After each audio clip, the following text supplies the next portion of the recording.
Suggestion: don't blame the teachers if you fail a class.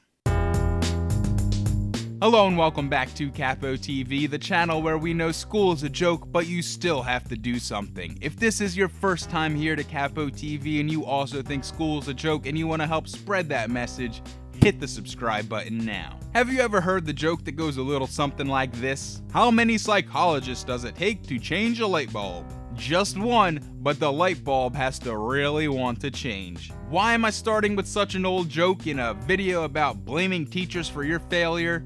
Because the person responsible for your actions is you. Look, I know that the school setting sucks, and if you don't do well in the one-size-fits-all school model, then you are going to suffer. But it's still not the teacher's fault that you fail. You might always be talking about how school's not for you, but most likely you're stuck. Unless you have a pretty good plan and some cool parents to let you drop out and pursue your dreams. For the rest of you, you're just gonna have to do your best to get through high school and be done with it. Here's the sad truth. Teachers are pretty much puppets of the state. I talked about this a little bit in the video about why teachers hate their jobs. Teachers actually have very little freedom when it comes to what and how they teach. So basically, they're following a curriculum and going along a predetermined path and trying to bring everyone along with them.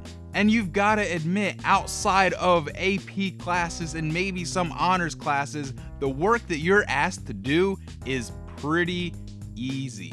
It's pointless, it's trivial, but it's easy if you just show up and fill in the blanks. You have to do just enough to pass the class, and you can't blame the teacher because you didn't do your homework. And you can't blame the teacher because you didn't copy down your friend's answers on that worksheet. And you can't blame the teacher while you sat there in the corner on your phone while the rest of your group worked on the group project, and then you wonder why you got a low grade on a group project when you thought you were getting graded as a group.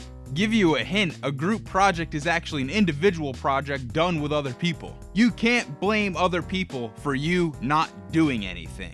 You are responsible for your actions, not just in school, but in the whole rest of your life. Unfortunately, that's something that's not taught in school, so you may not be aware of that. It's not the teacher's fault, it's not your parents' fault, it's not your brother's fault, it's not your goldfish's fault, it's your fault if you don't do anything. And now I'm talking about doing anything in your life in general. It's one thing if you understand that school is a joke and you know that everything you're learning in there you're not actually going to use in life, but it's another thing to do something about it. Instead of wasting your time and failing all your classes and blaming other people for it, why don't you just do enough work to pass and then work on that one thing that you actually care about? But maybe you've got a hobby that you really enjoy that you want to dedicate more time to. Something that school won't tell you is that you can turn your hobbies into careers later in life if you put in enough work and effort. You've also got to make sure that there's an audience that will actually buy your product or service, but that's a whole different video.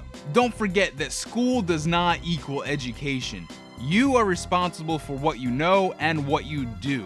So take action, pursue your interest, create your own education, and stop blaming teachers when you fail. Instead of blaming teachers or anyone else in your life when you fail, what are you going to do instead? Leave a comment down below and let's talk about that. And if this was your first time here to Capo TV and you also think school is a joke and you want to help spread that message, hit that subscribe button now. Thanks for watching. See you later. Bye.